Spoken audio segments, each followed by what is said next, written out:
Oke, shalom Bapak Ibu. Sekali lagi shalom. Selamat pagi Bapak Ibu. Saya percaya Bapak Ibu kita udah dibaharui roh kita, disegarkan roh kita lewat pujian penyembahan yang kita barusan lakukan beberapa menit di awal tadi. Dan mari Bapak Ibu, pagi hari ini kita akan sama-sama belajar kebenaran firman Tuhan. Berapa banyak Bapak Ibu percaya bahwa Allah yang kita sembah, Tuhan yang kita sembah adalah Tuhan yang bergerak maju. Amin. Tuhan yang kita sembah, pribadi yang kita sembah adalah pribadi yang selalu punya kerinduan membawa Anda maju di banyak hal dalam kehidupan.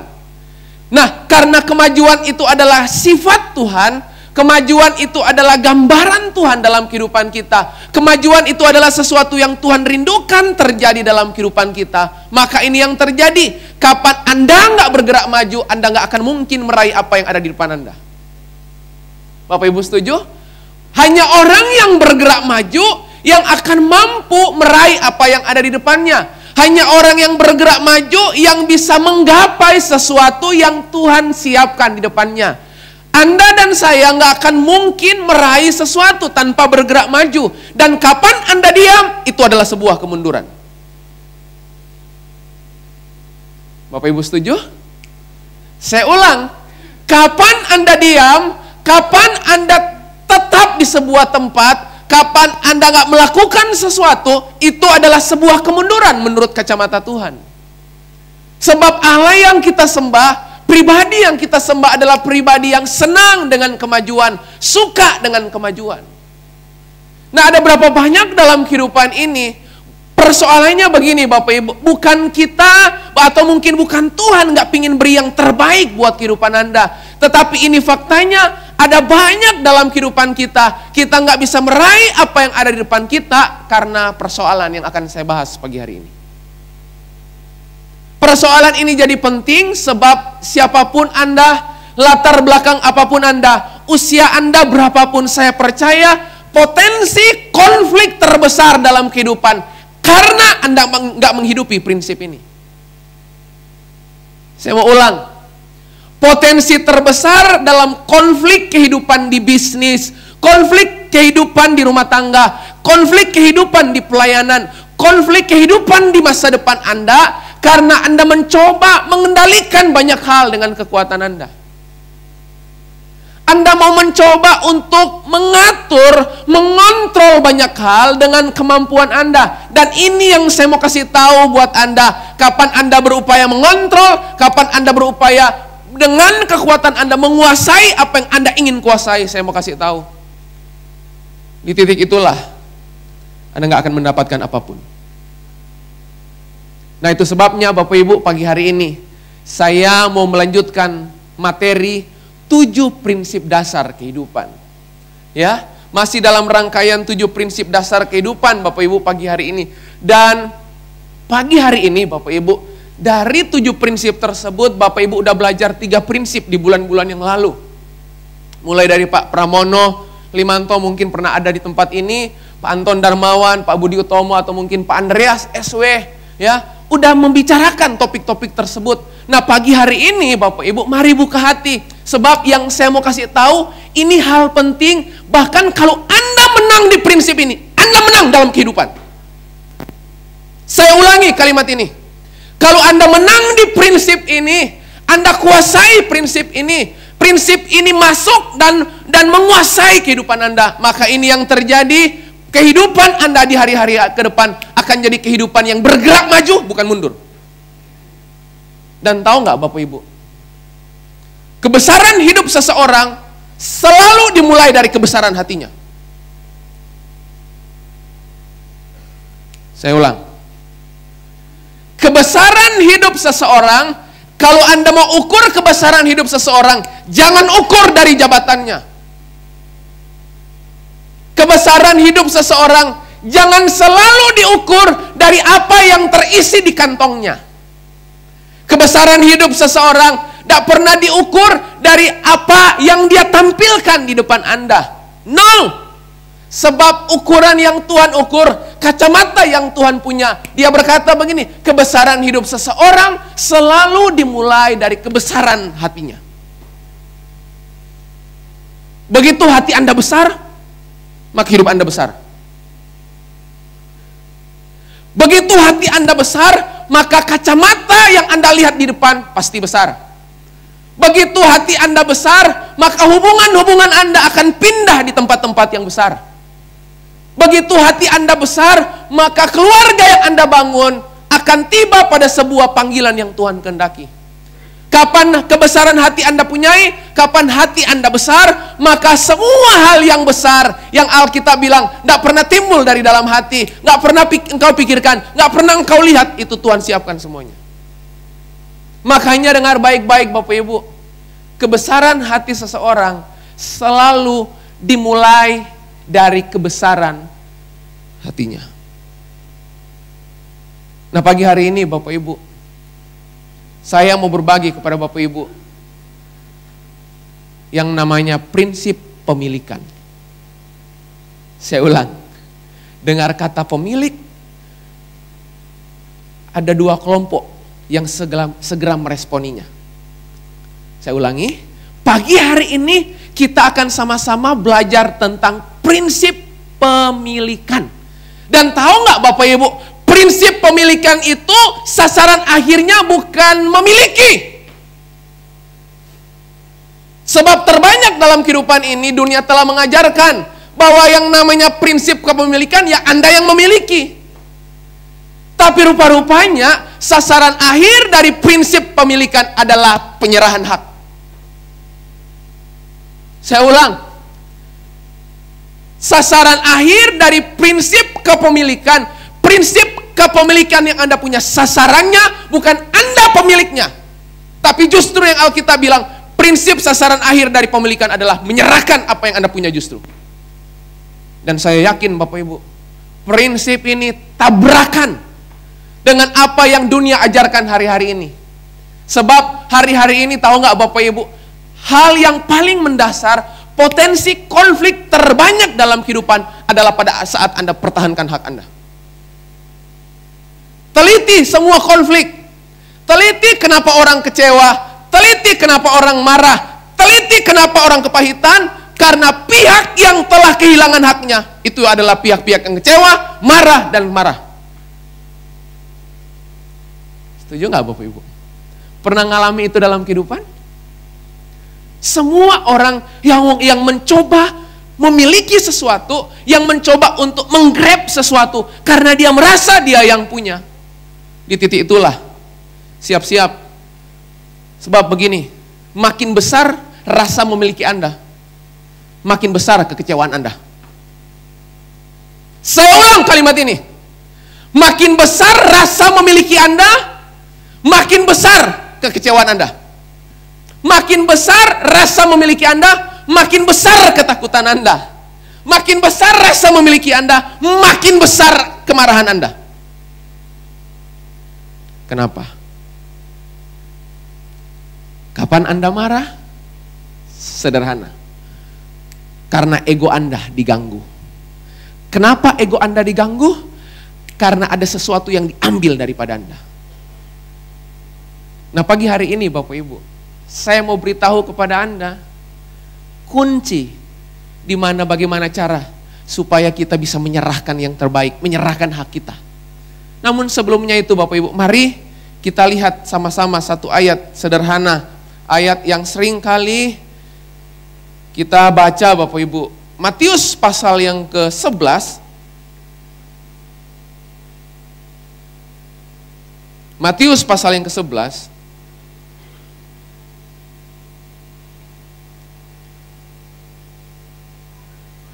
Ayat yang ke-28 sampai yang ke-29 Bapak Ibu. Matius pasal yang ke-11 ayat 28 sampai yang ke-29. Alkitab berkata, marilah kepadaku semua yang letih lesu dan berbeban berat. Sampai situ dulu Bapak Ibu. Sebelum saya lanjutkan kalimat berikutnya. Sebab kalimat berikutnya pasti Bapak Ibu senang. Ya. Tapi mari Bapak Ibu, saya mau tunjukkan Alkitab beritahu, Yesus berkata di ayat yang ke-28, marilah kepadaku, sebuah undangan untuk datang. Jadi sebenarnya kelegaan hanya akan Anda peroleh kalau Anda datang. Amin Bapak Ibu. Saya ulang, kelegaan dalam kehidupan hanya akan Anda peroleh kalau Anda datang. Pertanyaannya, jangan salah datang Bapak Ibu. Sekali lagi, jangan salah datang. Sebab yang Yesus bilang datangnya kepada Dia, bukan datang kepada yang lain. Marilah kepadaku semua yang letih lesu dan berbeban berat. Nah, saya mau kasih tahu Bapak Ibu, dalam rangka tema Anda, tema gereja LGF bulan ini, move on Bapak Ibu. Tahu nggak Bapak Ibu? Kata masalah itu berasal dari kata Yunani. Kata Yunani, bahasa Yunani, problem itu dari bahasa Yunani namanya problema. Dan tahu nggak Bapak Ibu, arti kata problema itu punya pengertian begini, dilempar ke depan. Wow. Anda mau ke depan? Amin. Bapak Ibu mau ke depan? Harus ada problem. Sebab saya ulangi, kata problem diambil dari bahasa Yunani. Bahasa Yunani itu kata problem itu problema. Arti kata problema itu dilempar ke depan. Jadi saya mau kasih tahu, problem itu pelayan Anda untuk bergerak maju. Saya ulang, problem itu pelayan Anda untuk Anda dilempar ke depan sama Tuhan. Jadi kalau ingin maju ke depan, move on Bapak Ibu. Bapak Ibu harus siap dengan problem. Amin Bapak Ibu. Kelihatannya cemas ngelihat saya Bapak Ibu ya. Sebab problem punya arti apa? Dilempar ke depan. Nah, Tuhan Yesus berkata, kalau engkau letih lesu dan berbeban berat, aku akan memberikan apa? Kelegaan atau jalan keluar. Orang lega itu belum tentu ada jalan keluar loh Bapak Ibu. Saya mau tanya Bapak Ibu, waktu Bapak Ibu lagi punya masalah berat, terus datang sama Tuhan doa, langsung dapat jawaban nggak? Nggak, tapi biasanya lega nggak? Nah, artinya begini, waktu Anda lega, apakah di saat yang sama Anda udah selesai masalahnya? Belum. Tapi yang Tuhan janji, kalau Dia bilang datang kepadaku semua yang letih lesu dan berbeban berat, beban Anda berat seperti pagi hari ini, Tuhan Yesus janji, bukan Dia beri jalan keluar lebih dahulu, tapi Dia beri kelegaan dulu. Ada amin Bapak Ibu. Dia bikin Anda lega dulu. Kenapa Dia berikan Anda kelegaan?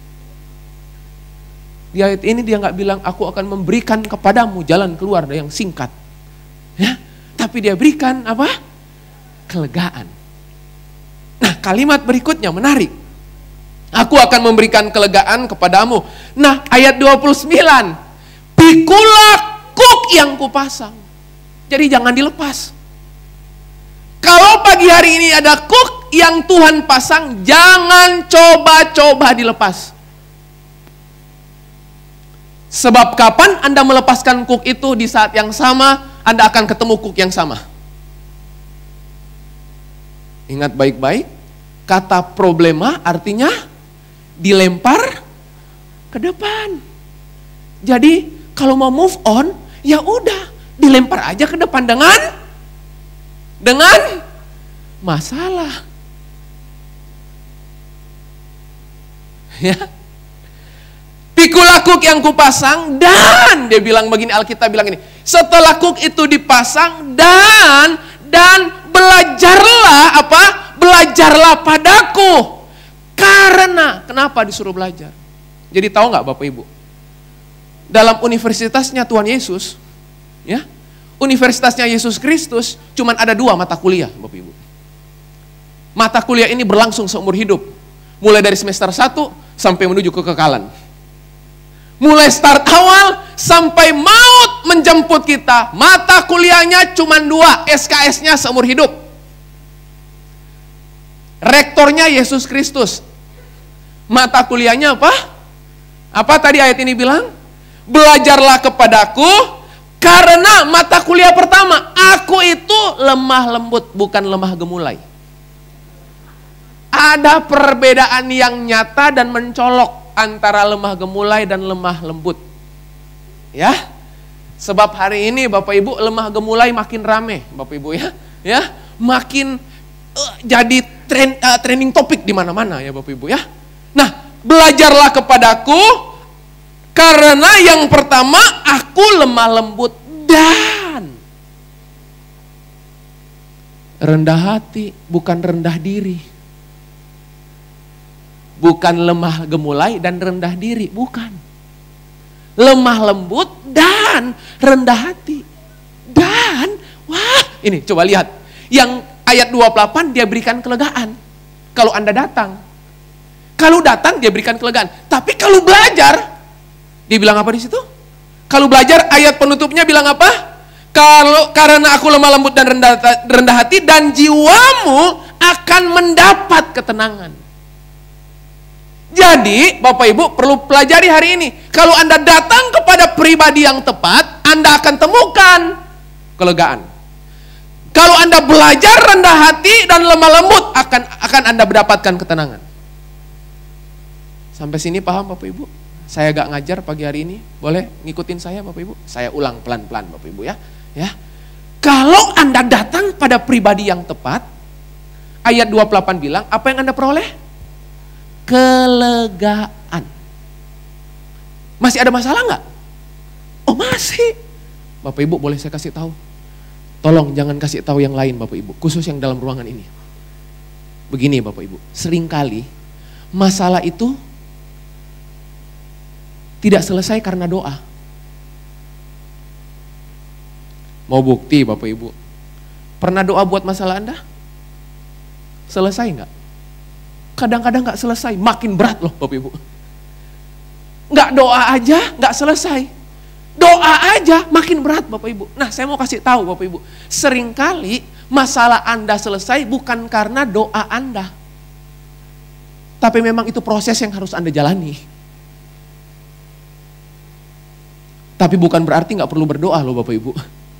Sebab Anda berdoa bukan untuk masalah Anda selesai. Tapi Alkitab bilang, Anda berdoa supaya Anda dapat kekuatan yang baru. Masih ingat ayat itu? Orang yang menanti-nantikan Tuhan dapat kekuatan baru. Oh, berarti waktu saya datang sama Tuhan, bukan untuk masalah saya selesai. Tapi saya datang sama Tuhan untuk saya dapat kekuatan yang baru. Untuk berhadapan melewati masalah yang saya hadapi. Amin Bapak Ibu. Sebab terbanyak orang Kristen, kalau dia udah datang sama Tuhan, dia selalu berpikir masalahnya selesai. Padahal Alkitab bilang, datang untuk dapat kelegaan, datang untuk dapatkan kekuatan baru. Jadi mulai pagi hari ini kalau Anda pulang dari ibadah, datang berdoa kalau ada masalah, doanya lain. Tuhan, beri aku kekuatan baru. Nah, doa model kayak gitu yang Tuhan suka. Sebab Bapak Ibu tahu nggak? Doa kita seringkali, doa yang Tuhan nggak suka, tapi kita suka. Yang Tuhan suka, kita nggak suka. Yang Tuhan suka, kita nggak suka. Yang kita suka, Tuhan nggak suka. Sampai sini paham Bapak Ibu? Jadi berdoa untuk dapat kekuatan baru. Berdoa untuk dapat kelegaan. Dan setelah Anda datang, Anda disuruh belajar. Anda bukan datang untuk nganggur. Anda bukan datang untuk diam. Anda datang itu untuk bergerak maju dengan belajar. Belajar apanya? rendah hati, lemah lembut, rendah hati. Itu dua mata pelajaran kehidupan yang sampai pada akhirnya Anda akan selalu pelajari. Sebab waktu Tuhan dapati ada orang yang lemah lembut dan rendah hati, Tuhan bilang begini, jiwamu itu akan dapat ketenangan. Jadi kalau Bapak Ibu kepingin jiwa Anda dapat ketenangan, terlebih dahulu bukan perbanyak isi dompet Anda. Kalau Anda pingin jiwa Anda dapat ketenangan, bukan membangun sesuatu yang Anda harapkan supaya Anda tenang. Kalau jiwa Anda pingin dapat ketenangan, Alkitab bilang sederhana kuncinya, belajar lemah lembut dan rendah hati. Nah itu pasti tenang. Pernah lihat orang lemah lembut Bapak Ibu? Lemah lembut itu punya arti begini, power under control. Dia punya power, tapi dia bisa serahkan kekuatannya di bawah kontrol Tuhan. Itu maksudnya. Paham Bapak Ibu? Arti lemah lembut itu power under control. Dia punya power, dia punya kuasa, tapi dia serahkan powernya, dia serahkan kuasanya dibawa dalam kendali Tuhan. Itu lemah lembut. Jadi orang yang lemah lembut itu, tahu nggak Bapak Ibu? Kebesaran seseorang itu bukan dari kemampuan dia marah-marah, orang jadi takut. Bukan, tapi kemampuan dia apa? Kuasai dirinya, kemudian serahkan yang dia bisa kendalikan, dia serahkan. Nah pagi hari ini Bapak Ibu, ada banyak di antara kita, tahu nggak Bapak Ibu? Kenapa Anda tersinggung? Sederhana jawabannya, karena ego Anda diganggu. Kenapa ego Anda diganggu? Karena Anda masih mempertahankan hak Anda. Karena ada sesuatu hak-hak pribadi Anda yang Anda pertahankan. Sementara Yesus, dia datang dengan spirit yang berbeda. Dunia hari ini tuntut hak. Yesus ajarkan di Alkitab, Yesus ajarkan kepada jemaat di tempat ini. Kalau dunia tuntut hak, Anda lepaskan hak. Nggak ada yang bilang amin Bapak Ibu. Saya tahu, susah memang khotbah ini Bapak Ibu. Ya, susah Bapak Ibu. Anda lepaskan. Makanya Bapak Ibu, jumpai dunia di luar sana dengan spirit yang berbeda. Tahu nggak Bapak Ibu? Yesus itu selalu ngajarkan opposite spirit, roh yang berlawanan. Yesus bilang apa? Kalau ada orang yang tampar pipi kirimu, kasih kaki kananmu. Gitu Bapak Ibu? Enggak. Ya, Alkitab bilang, kalau ada orang tampar pipi kirimu, berikan juga pipi kananmu.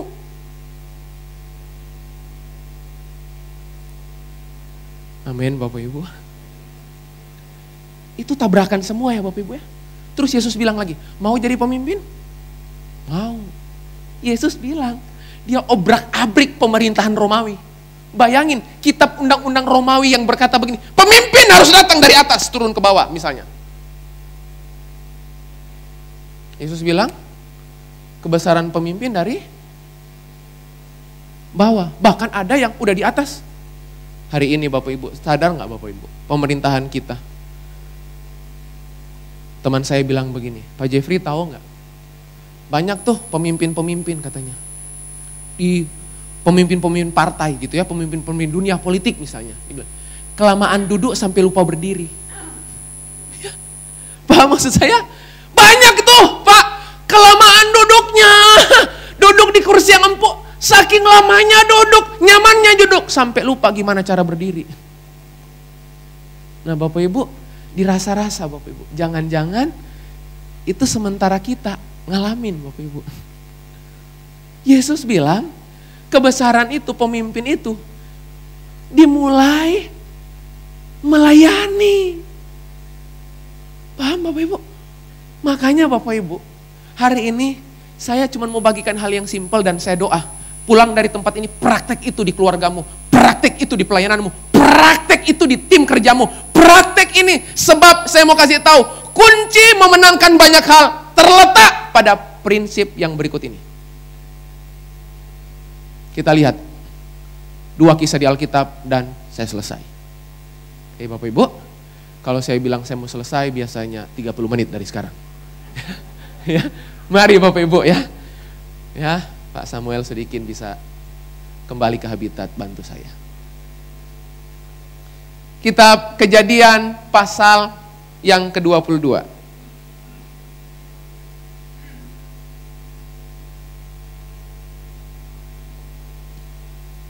Kejadian pasal yang ke-22. Kejadian pasal yang ke-22. Ayat pertama dan seterusnya nanti kita baca. Kisah yang menarik tentang persoalan penyerahan hak. Bapak Ibu, saya mau kasih tahu. Boleh lihat saya sebentar, lihat kamera, lihat LCD yang ada di depan Bapak Ibu. Bapak Ibu, yang Tuhan minta, Anda serahkan hak Anda, bukan tanggung jawab.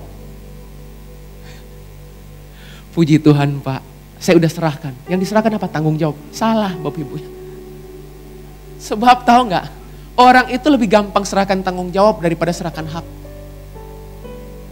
Sebab hak itu selalu melekat. Yesus, pribadi yang paling suka serahkan hak. Dia telah memulai sesuatu dengan berkata begini. Dia nggak pernah bilang ini, yang mau terjadi, terjadilah. Enggak. Penyerahan hak itu bukan yang pasif, bukan. Bukan. Oke? Yesus berkata begini, Bapa, kalau boleh cawan ini lalu daripadaku. Sampai situ aja. Kalimat terakhir dari Yesus harusnya menggoncang nurani Anda. Yesus berkata begini, tapi Bapa, bukan kehendakku yang jadi, kehendakmu yang jadi. Wah, boleh saya kasih tahu? Kalau Anda telah tiba di titik demikian, saya mau kasih tahu, justru Anda akan mendapatkan lebih banyak. Dunia ngajarin supaya Anda dapat lebih banyak, tahan lebih banyak. Loh, benar nggak?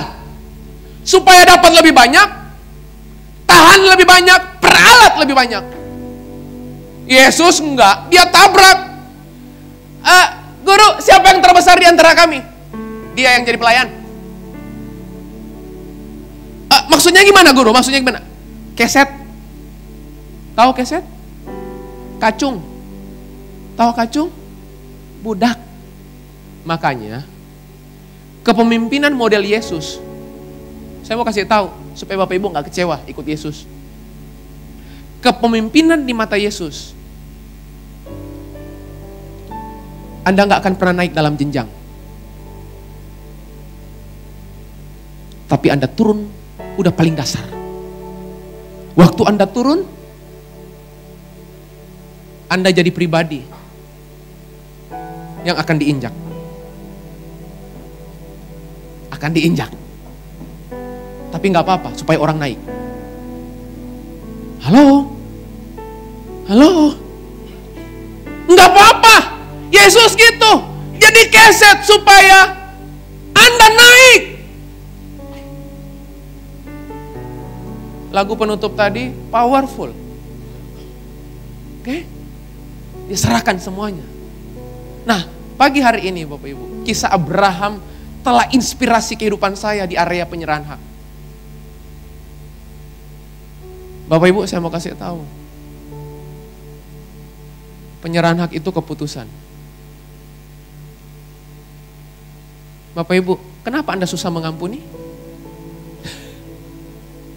Coba. Semua orang yang konseling sama saya, kenapa orang susah ngampuni? Karena masih ada satu hak yang dia pertahankan. Yang namanya hak enak aja.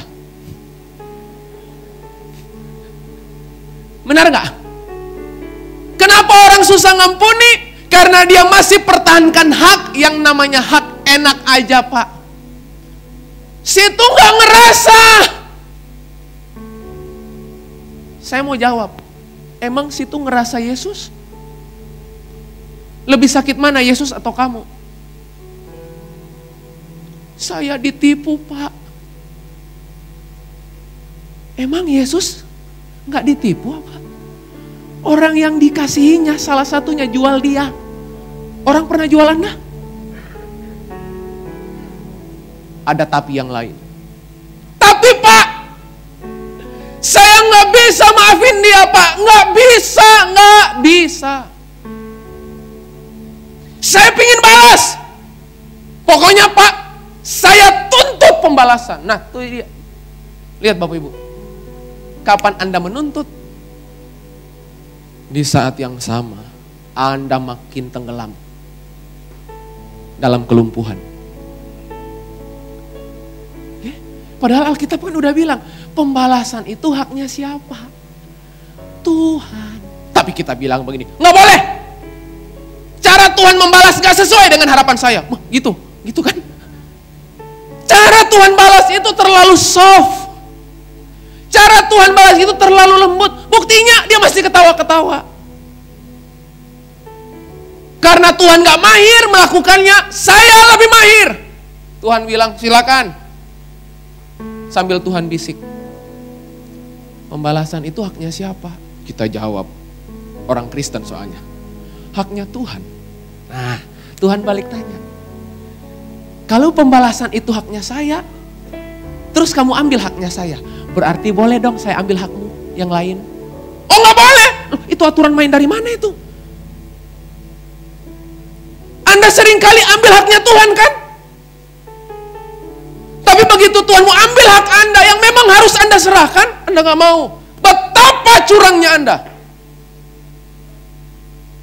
Curang. Lepaskan.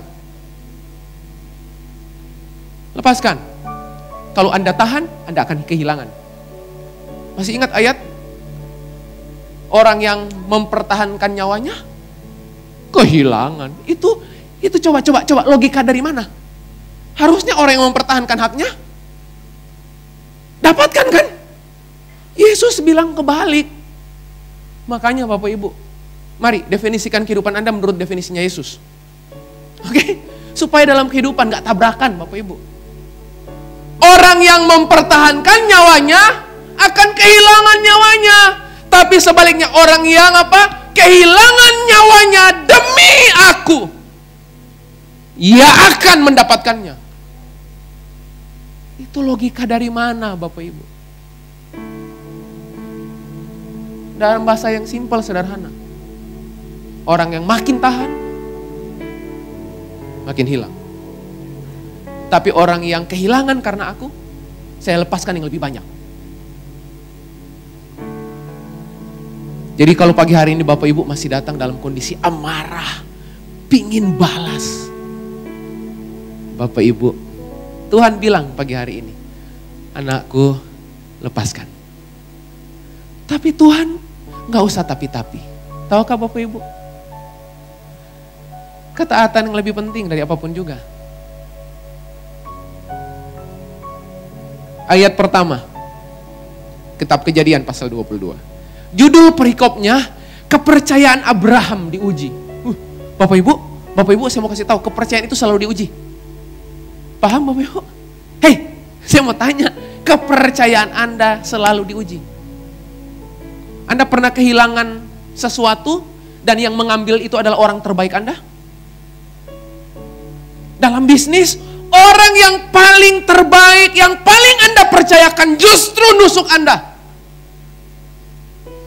Ya minimal Bapak Ibu, Anda bisa ngerasa seperti Yesus ngerasakan.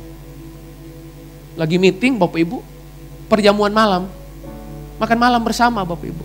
Perjamuan makan terakhir, yang diakhiri dengan foto bersama itu Bapak Ibu. Ya, yang banyak ya gambar-gambarnya itu. Yesus bilang, murid-muridku, ada yang di antara kalian akan menyerahkan aku. Loh. Bapak Ibu saya mau kasih tahu. Dia punya kesempatan dan dia punya hak. untuk kejar si Yudas. Dan orang yang dia percayai juga, Bapak Ibu tahu nggak? Petrus bilang, Petrus heroik Bapak Ibu. Tapi Yesus bilang apa?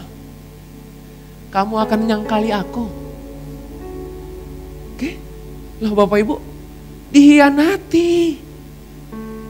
Jadi kalau Bapak Ibu pernah dihianati Bapak itu baik buat Anda. Karena Tuhan mau lemparkan Anda ke depan. Kalau Bapak Ibu pernah disakiti, dikecewakan, itu baik buat Anda. Sebab memang itu mata kuliah kehidupan.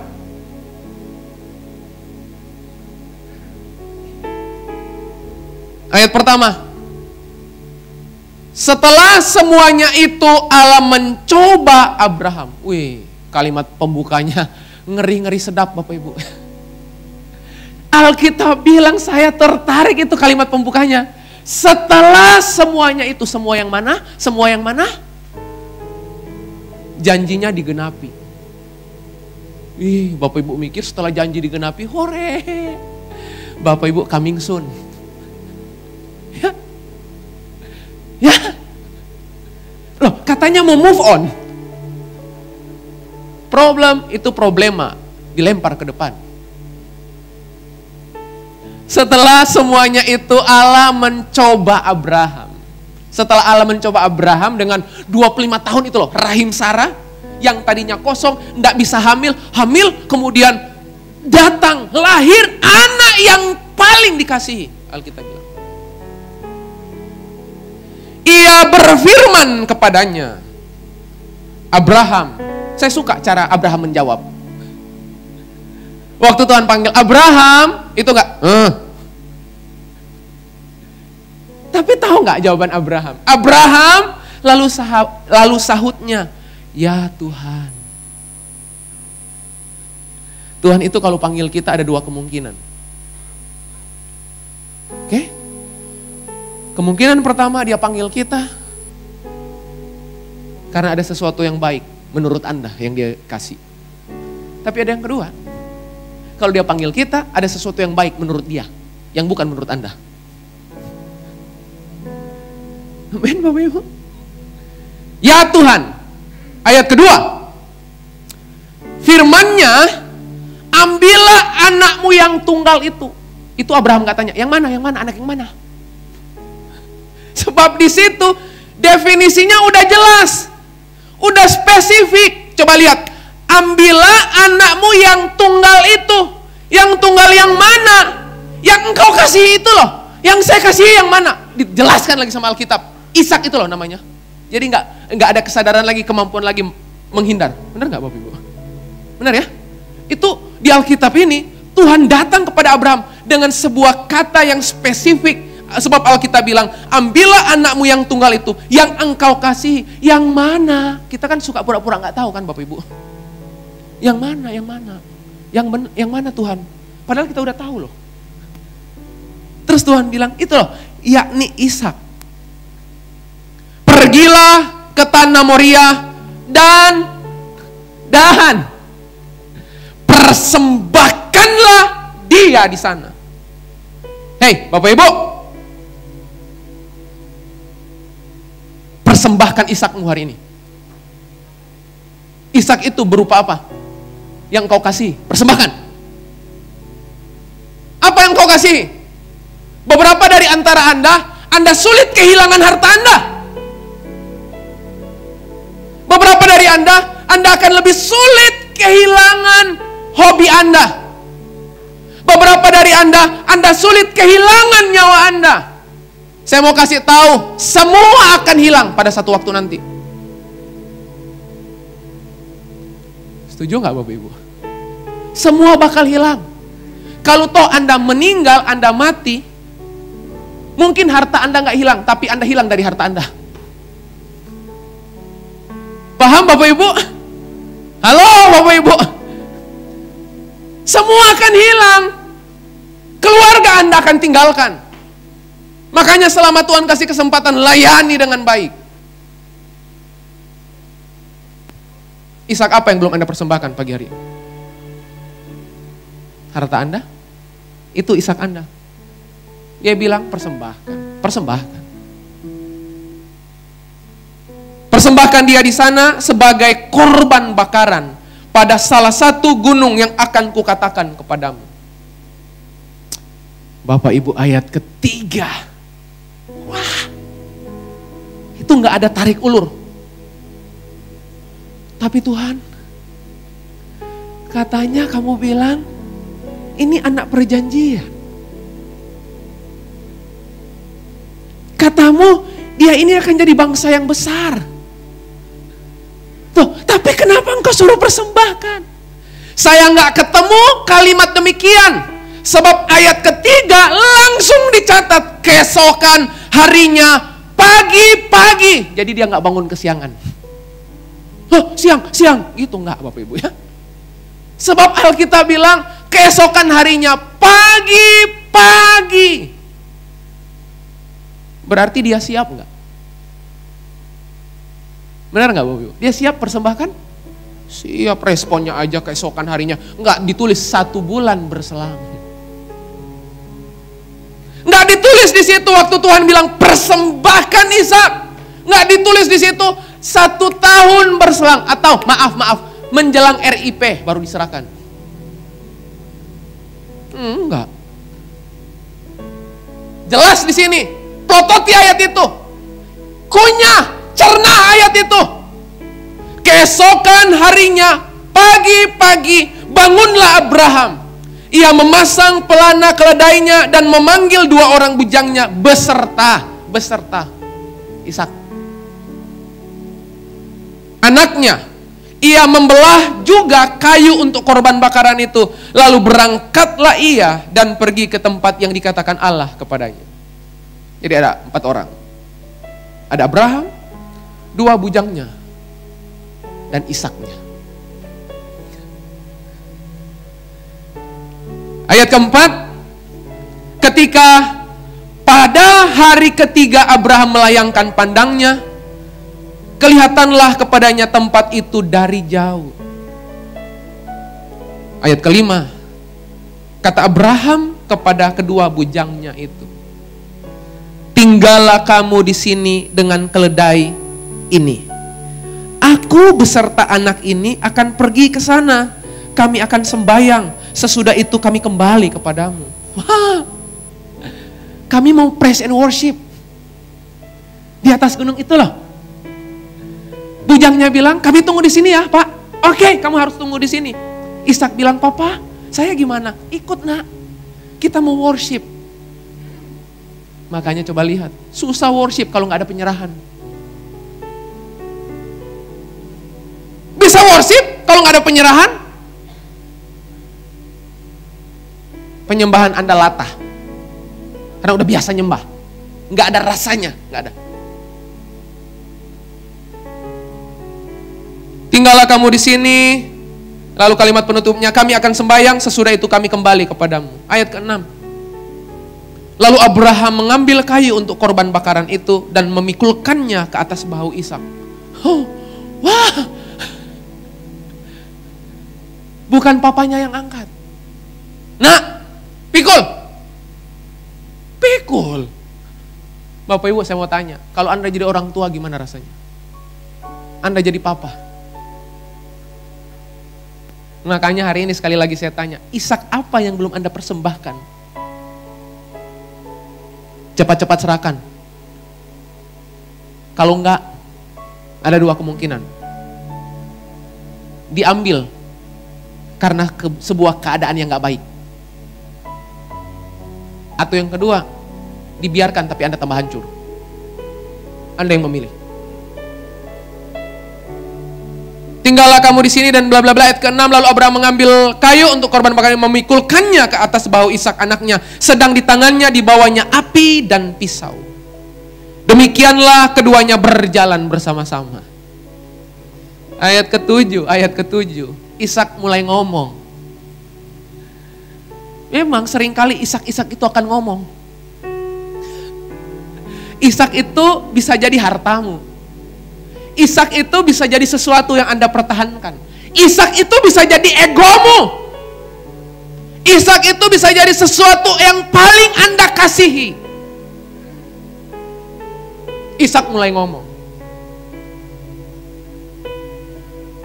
Ayat ke-7, bertanyalah Ishak, di sini sudah ada api dan kayu. Tetapi di manakah anak domba untuk korban bakaran itu? Wajar nggak pertanyaan Ishak?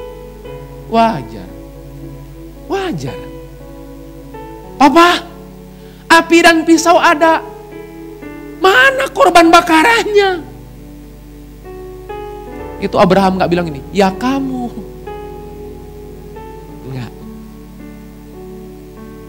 Ayat ke-8. Sahut Abraham. Sahut Abraham, Allah yang akan menyediakan anak domba untuk korban bakaran baginya, anakku. Sekali lagi ditulis, demikianlah keduanya berjalan bersama-sama. Jalan sama-sama terus. Ayat ke-9. Sampailah mereka ke tempat yang dikatakan Allah kepadanya. Lalu Abraham mendirikan mezbah di situ. Disusunnyalah kayu. Bukan kayu yang cuma disusun. Bukan cuma kayu yang disusun. Nah, perhatikan detik-detik menegangkan dari kisah ini. Bukan cuma kayu yang disusun, diikatnya Ishak, anaknya itu. Dan diletakkannya di mezbah itu. Di atas kayu bakar, kayu api. Pak, Bu, umat yang dikasihi Tuhan. Yuk, hari ini taruh Ishakmu di mezbahnya. Bapak Ibu, saya mau kasih tahu. Kalau dia suruh lepaskan, bukan karena dia jahat. Kalau dia suruh lepaskan, karena memang Anda gak bisa jaga. Satu-satunya yang bisa jaga cuma dia. Saya bisa kok jaga keluarga saya. Lepaskan, serahkan. Saya bisa jaga bisnis dan keuangan saya. Lepaskan, serahkan. Dia paling bisa jaga melebihi kemampuan Anda menjaga. Saya bisa jaga pelayanan saya. Enggak bisa, percayalah. Serahkan Ishakmu. Taruh itu di mezbah. Persembahkan hari ini. Sesudah itu, Abraham mengulurkan tangannya, lalu mengambil pisau untuk menyembelih anaknya. Ishak berontak? Ishak berontak di ayat itu? Wah. Tahu nggak? Kenapa Ishak bisa menjalankan tugasnya dengan baik? Karena Ishak punya mentalitas penyerahan.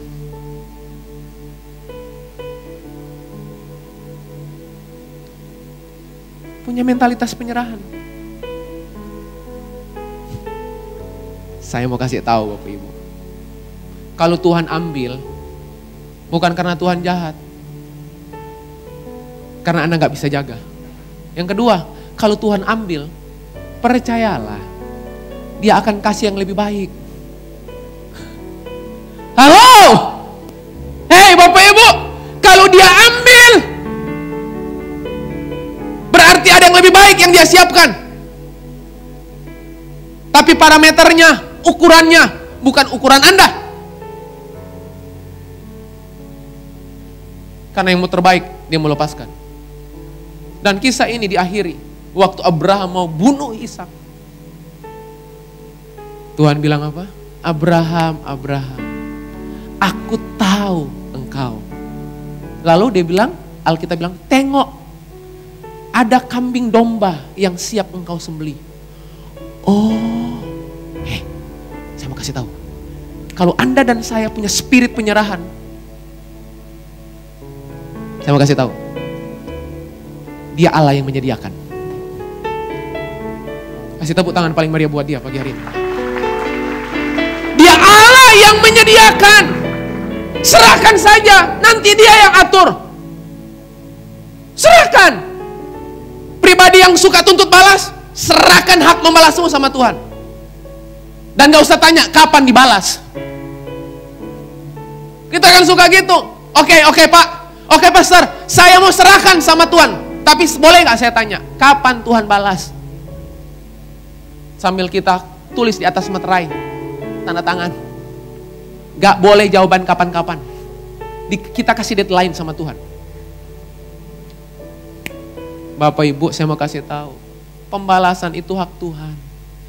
Yang tanggung jawab Anda itu mengampuni. Jangan dibalik. Pengampunan itu cuma Yesus yang bisa. Membalas itu saya paling bisa. Benar kan Bapak Ibu? Kita suka gitu kan? Mengampuni itu cuma Tuhan yang bisa.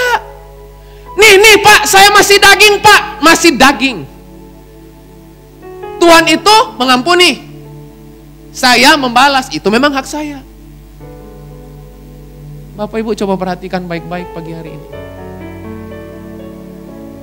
Apa kunci supaya kita bisa menyerahkan hak kita? Pertama, spirit yang harus Anda bangun. Saya cuma mau sodorkan 2 dan saya selesai. Yang pertama, supaya Anda punya mentalitas penyerahan. Prinsip kepemilikan, sasaran akhirnya penyerahan hak. Yang pertama yang harus Anda catat itu di roh Anda. Tembusi hatimu pagi hari ini. Putuskan menghidupinya. Tapi berat, bukan persoalan berat atau ringan, bukan itu persoalannya. Mau atau enggak. Yang pertama, bagaimana supaya kita hidup dalam penyerahan hak? Yang pertama, sadar bahwa kita pengelola bukan pemilik. Ishak itu bukan milik Abraham, milik Tuhan. Abraham cuma kelola. Bisnis Anda bukan pemiliknya. Tuhanlah pemiliknya, Anda cuma disuruh mengelola. Karena Anda pengelola, Anda karyawannya, Tuhan bisa ambil kapanpun. Pelayanan saya, Tuhan miliknya, itu miliknya Tuhan. Tuhan bisa ambil kapanpun, silahkan ambil Tuhan. Nggak ada masalah. Karena apa? Saya ini pengelola. Saya ini hamba. Lah, Bapak Ibu tahu nggak? Hamba punya hak apa nggak? Tolong dijawab Bapak Ibu. Hamba itu punya hak apa nggak? Nggak punya ya? Nggak punya. Tapi saya mau kasih tahu. Hamba itu cuma punya satu hak. Oh, ini pengajaran baru ini. Iya. Hamba itu nggak punya hak menurut Anda. Menurut saya hamba itu punya satu hak. Hak seorang hamba adalah hak untuk menyerahkan hak. Iya, itu haknya hamba. Hak untuk serahkan hak, artinya memang gak ada. Yang pertama, bangun spirit pengelola bukan pemilik dalam hidup Anda. Keluarga Anda, saya selalu doa, saya bilang sama Tuhan, Tuhan, istri dan anak saya, itu haknya Tuhan. Tapi saya janji sama Tuhan, selama Tuhan percayakan itu dalam hidup saya mau layani mereka dengan baik. Saya mau layani istri saya dengan baik. Saya mau layani anak saya yang terbaik yang saya bisa. Karena hidup saya nggak panjang. Kita dikejutkan dengan banyak hal ya, beberapa waktu terakhir ini ya. Para selebriti tiba-tiba pulang dengan cepat. Serahkan. Serahkan Bapak Ibu. Yang kedua, kunci hidup dalam penyerahan hak. Kalau yang pertama, miliki spirit pengelola bukan pemilik. Yang kedua, belajar mengucap syukur dalam segala keadaan. Oke? Hei, kalau Tuhan ambil, silakan, monggo Tuhan. Tapi saya ambil loh ya, enggak apa-apa. Saya udah terlalu kadung percaya sama Engkau. Wah, itu kalimat-kalimat yang Tuhan nantikan. Enggak usah ditanya, terus balasannya apa? Itu motivasinya nggak benar Bapak Ibu. Saya ambil ya. Oke, saya ambil. Silakan Tuhan. Tapi gantinya apa? Nggak usah tanya ganti. Cukup Tuhan, itu cukup buat Anda. Amin Bapak Ibu. Nggak usah tanya gantinya apa. Nggak usah. Makanya terbiasa bangun gaya hidup yang mengucap syukur dalam segala keadaan. Teman saya pernah tanya saya Bapak Ibu. Pak Jeffrey, menurut Bapak mengucap syukur itu gampang apa enggak? Saya tanya balik, menurut kamu gampang apa enggak? Dia jawab, susah banget. Bukan cuman susah, tapi dia bilang susah banget. Karena susah sama susah banget itu beda ya. Terus dia tanya sama saya, kalau menurut Bapak, mengucap syukur itu susah apa mudah? Saya bilang mudah. Kaget dia. Hah? Bapak baru orang pertama yang ngejawab mudah. Iya mudah. Yang susah buat saya kalau disuruh mengucap syukur dalam segala keadaan. Kalau cuma disuruh mengucap syukur mudah. Masalahnya Alkitab yang saya baca, mengucap syukurlah dalam segala keadaan. Tidak ada tulisan mengucap syukurlah, titik. Jangan lupa kata penutupnya itu justru lebih menarik. Dalam segala keadaan. Anda gampang mengucap syukur kalau keadaan baik, bukan? Coba kalau keadaannya nggak baik, terpuruk. Tapi kalau dari mulut Anda ada sebuah pengakuan, thank you. Tahu apa definisi mengucap syukur? Mengucap syukur itu definisinya simple, artinya simple. Mengucap syukur itu artinya begini, setuju dengan apa yang terjadi. Loh iya, ditipu orang, mengucap syukur. Artinya begini, Tuhan saya setuju dengan apa yang terjadi, karena Tuhan campur tangan di dalamnya. Dilukai orang, mengucap syukur, karena saya setuju apa yang terjadi. Karena itu yang terbaik buat saya, karena mau dilempar ke depan.